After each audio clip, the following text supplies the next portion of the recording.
One of the most frustrating experiences in the world is to find yourself plagued by symptoms that, for one reason or another, conventional approaches, especially the biomedical approach, can't seem to get to the bottom of. So, in this video, I'm going to help you develop a better understanding of what's going on with psychosomatic symptoms and talk through some strategies to not only alleviate symptom short term, but find lasting relief from it. And I think this is of particular importance because depth psychologists, going all the way back to Freud, have known that symptoms are one of the four primary ways that psyche expresses itself. Now, when I say psyche, you could consider this the unconscious, you could consider this soul, you could consider this whatever, the non-conscious aspects of your being. You can use those words kind of interchangeably. So if I say psyche, if I say soul, if I say the unconscious, these are going to roughly refer to the same thing in this particular video. Now, as I mentioned, symptoms are one of the four primary ways that psyche expresses itself. The other three being dreams, slips of the tongue, and bungled actions or unintended behavior. For the time being, let's focus on symptoms. Now, these symptoms can be particularly puzzling. It's an ongoing question for a lot of people whether or not what they're dealing with is psychosomatic. So I'd love to share a very simple heuristic you can use to determine whether or not your particular symptoms, whether it's migraine headaches, tension, irritable bowels, vertigo, whatever the case is, whether or not these are perhaps psychogenic in nature, deriving from psychological influences. Question is this: do your symptoms get worse when you are stressed? And do they seem to dissipate when that stress is alleviated? If so, then you've got a pretty good sense that, at least in part, what you're up against is a psychological situation. Now, what do I mean when I say that? Generally speaking, when we find ourselves in the experience that most of us broadly call stress, we're dealing with what the psychologist Sylvan Tompkins calls backed up affect. Now, affect is basically the biological basis of our emotional experience. It's a kind of vegetative mobilization within the body, an activation that then gets converted into emotion. We then mentalize it a step further and call it a feeling. So feeling, emotion, affect, these things are related. And affect is, again, the biological basis of this. Now, we're always feeling something in response to the events of our lives. Something happens in our environment, and we are mobilized in a particular way in response to it. Now, if for some reason we are conditioned to suppress or to repress a particular affective experience, if the expression of a particular feeling is taboo for some reason or another, then we will engage in that suppression or repression, but it's not a free lunch. This is the one thing that psychologists, ecologists, and economists can all agree on. There's no such thing as a free lunch. So you can negate that emotional experience, but at the cost of generating anxiety. Freud said, boy, how did he put it? Anxiety is the universal currency of affect, which is to say that at any time of day, at any point in your life, you can take whatever emotion you don't want to feel and you can trade it in for anxiety at a great exchange rate. Anxiety is the universal currency of affect. You can not feel that particular thing. You can numb out, negate it, distance from it, repress it. You can do anything you like with it. And the only cost you have to pay is the formation of anxiety. Now, physiologically, this is going to take place in one of two ways. You are either going to bind that emotion with what's known as the striated musculature of the body. This is your skeletal muscle. This is the muscle that you can flex, right? If you can squeeze the thing, squeezing here, squeezing here, squeezing here, here, or here, all of that is striated musculature of the body. So that's one of the pathways that we will discharge anxiety into the body, is by binding it through muscular contractions. Now, what happens in that case? Well, when we flood our system with tension, we are both injecting noise into the system so as not to perceive the signal of the emotion itself, and we are restricting the expression of that feeling. So when we flood our system with tension, not only do we make it more difficult to perceive that information that lets us know what we're feeling, we make it more difficult to express the feeling. So again, this is one of the key mechanisms of unconscious anxiety in the body, is just encasing ourselves in this straitjacket of tension. Again, not only do we then keep perception of the feeling unconscious, we're not aware of what we're feeling, but we negate the possibility of expressing that through our action by binding the musculature.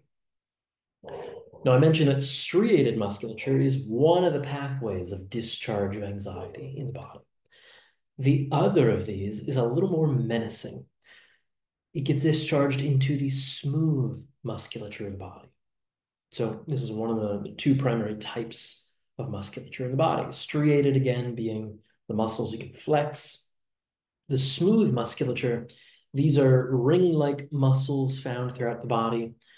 You'll see these in your pupil is a smooth muscle. They are either all contracted or all relaxed, all contracted, all relaxed. We see these throughout the digestive tract. We see these in some of the musculature involved in respiration, and the symptoms that manifest through a discharge of anxiety into the smooth musculature.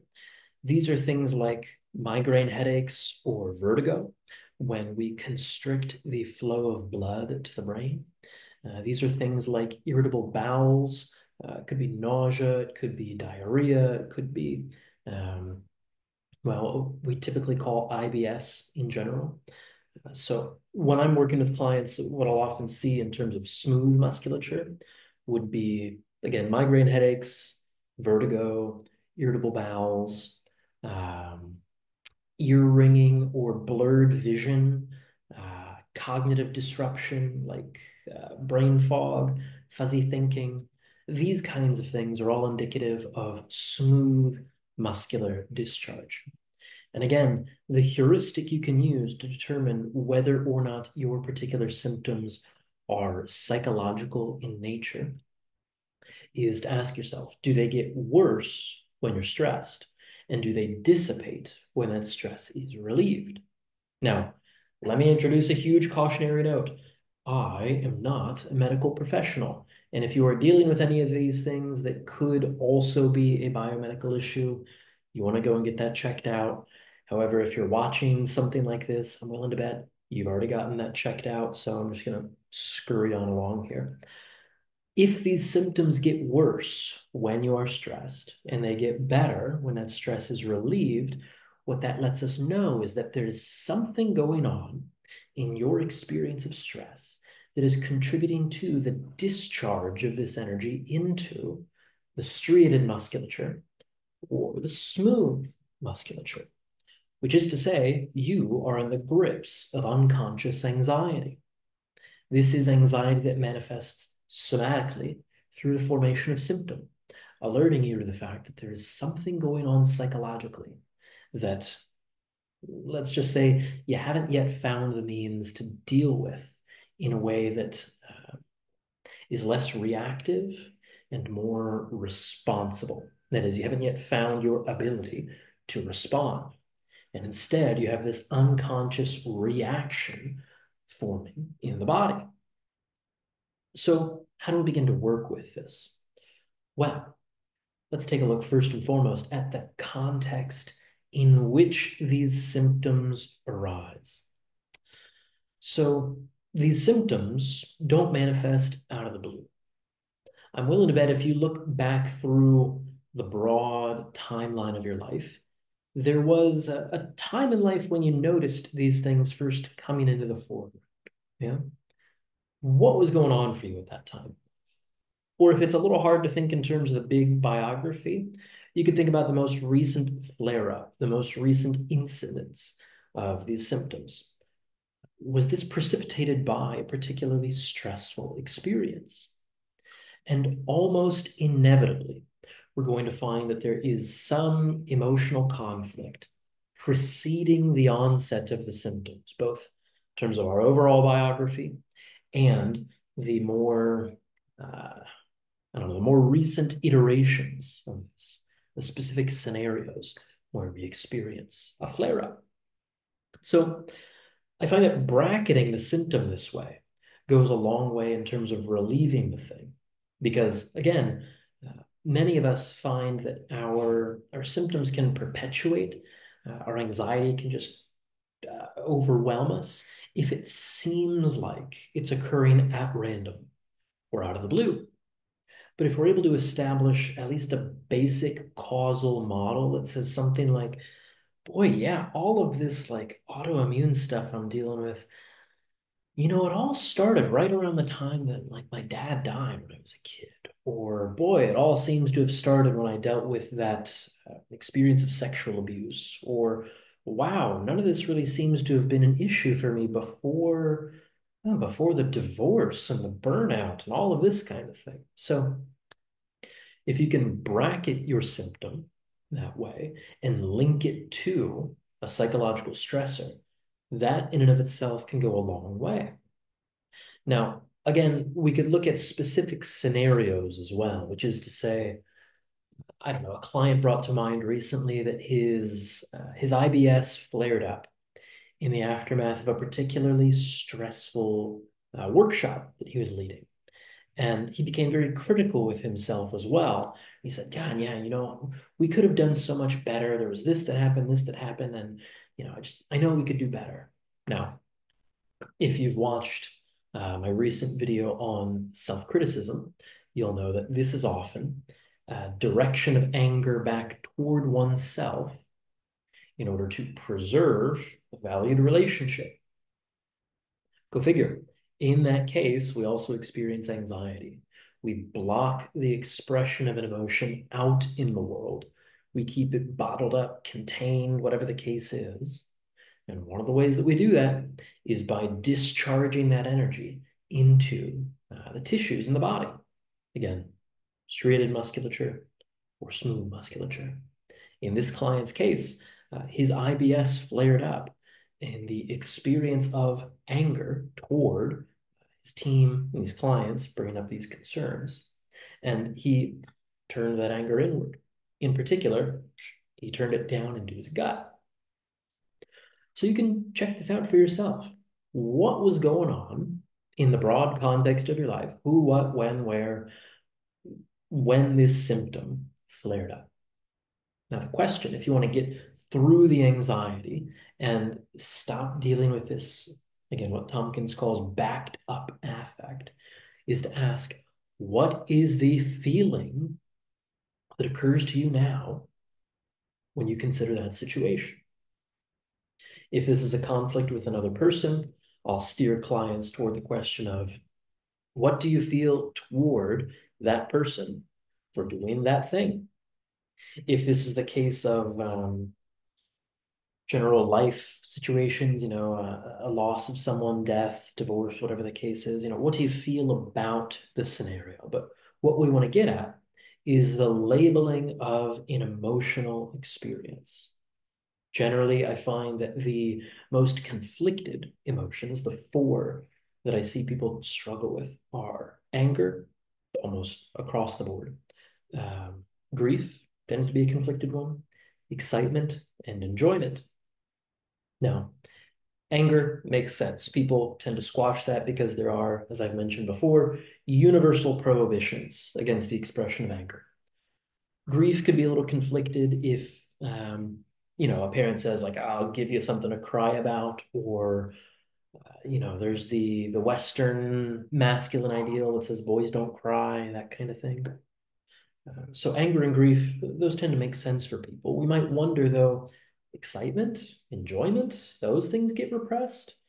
Well, yeah, we have this whole puritanical cultural backdrop, at least in the US, that basically says, don't enjoy yourself too much. The other shoe is always going to drop. We can't have too much fun. We can't be too satisfied with things. And excitement in particular can get squashed if, for whatever reason, your parents, your caregivers had a tough time managing your, call it upregulation, your flights of excitement as a young one. So again, these four tend to be most conflicted. So you might wonder, in that situation that preceded the flare up, the onset of your symptoms, what is the feeling? And boy, I'm willing to bet that it involves a conflicted experience of anger, of grief, of excitement, or of enjoyment. Now, if you can label that feeling, as I've talked about before, the second step is to connect with the embodied experience of that feeling. How does your body know that that's what you're feeling? So we can look at this as a two-step process. There's how are you, and there's how do you know how you are.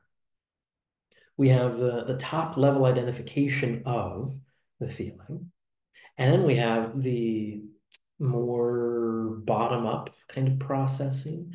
We have the somatic signals that help inform this overall evaluation. So how are you, and how do you know?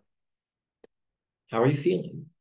Angry, sad, excited, uh, enjoy, feeling enjoy.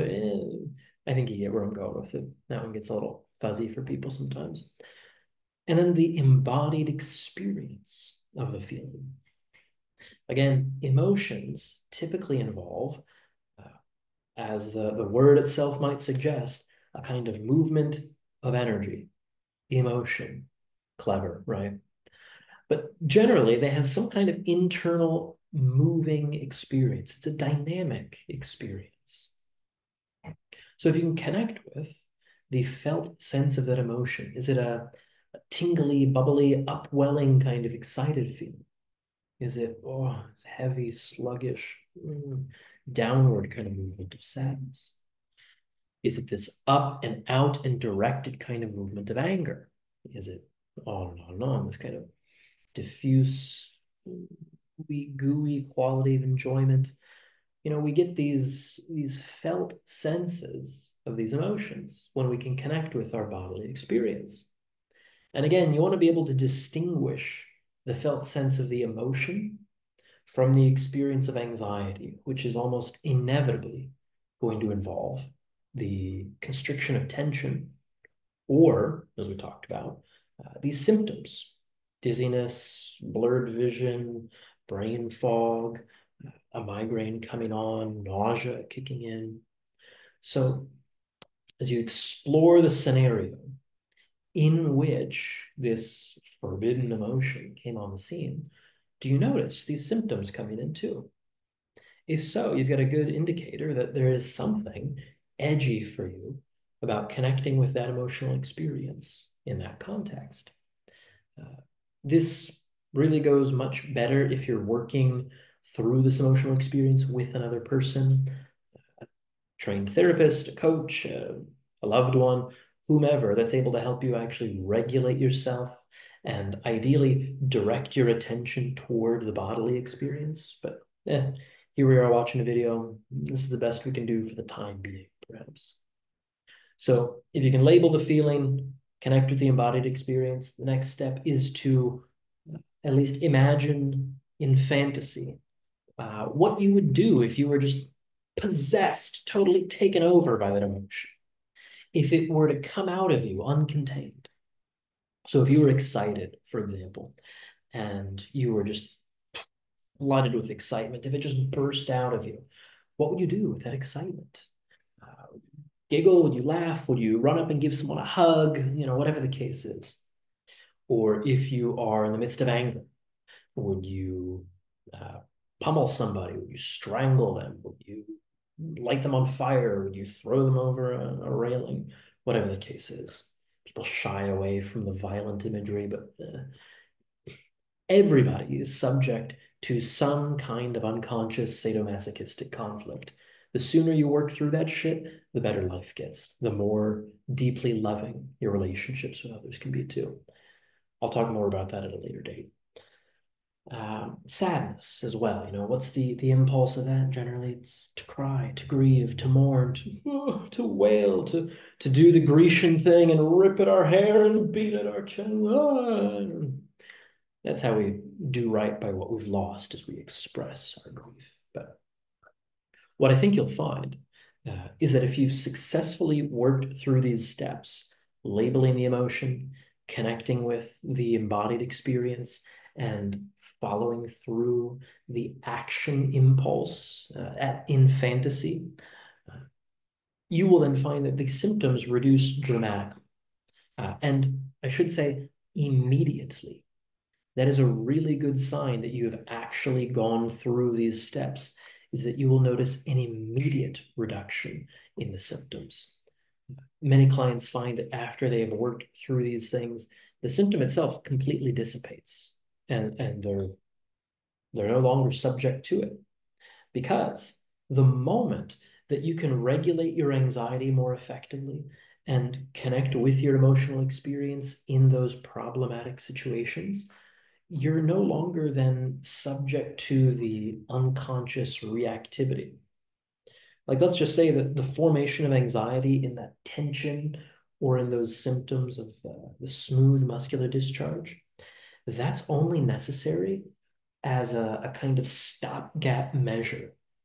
But if you can harness your emotional experience and put it to work toward the fulfillment of your values in those conflicted scenarios, there is no psychological or biological need for that anxiety.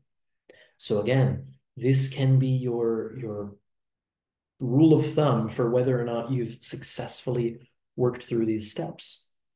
Do you experience an immediate and significant reduction in anxiety, in the symptoms themselves, whether it's tension in the muscles, the skeletal muscles, or whether it's those things like, again, migraine, vertigo, blurred vision, fuzzy thinking, nausea, diarrhea, whatever the case is. Until you can find an immediate and significant reduction in those symptoms, you are still subject to anxiety, which is to say that you haven't yet found a way to master that emotional response. Now, that is through no fault of your own. This is really difficult stuff to work with, and it's ill-advised, really, to attempt to do this on our own. I mean, we are social animals, so what I recommend is that you consider this as a theoretical backdrop, but you want to actually go and then do the psychological work of working through these emotional conflicts with the support of, again, trained therapist, I'll call it a qualified coach, a psychologically literate coach. They exist. They're rare, but so it goes in the world. A loved one, again, a psychologically minded loved one, probably not the loved one with whom you're in that conflict, if that's the case. I'll throw my hat in the ring as well. Underneath this video, I'll put a link to what it would look like to work together. We've got a really rich context where that can be possible. So anyway, I hope this is of some use to you. Hopefully this drains some of the mystery out of psychosomatic symptoms. They always occur in a context. They are always a reaction to something that we have not yet found the means to respond to in a more effective way, a more conscious way in that moment. Again, these things arise as a way to bind an otherwise unwanted or forbidden emotional experience. And when we can develop emotional mastery and harness the energy and the information that our emotions provide us, we're no longer victim to this unconscious formation of anxiety. So I hope this is a blessing for you. If you have any questions about how this goes or thoughts you'd care to share as well, feel free to drop those down in the comments. And until then, I will look forward to speaking to you again soon.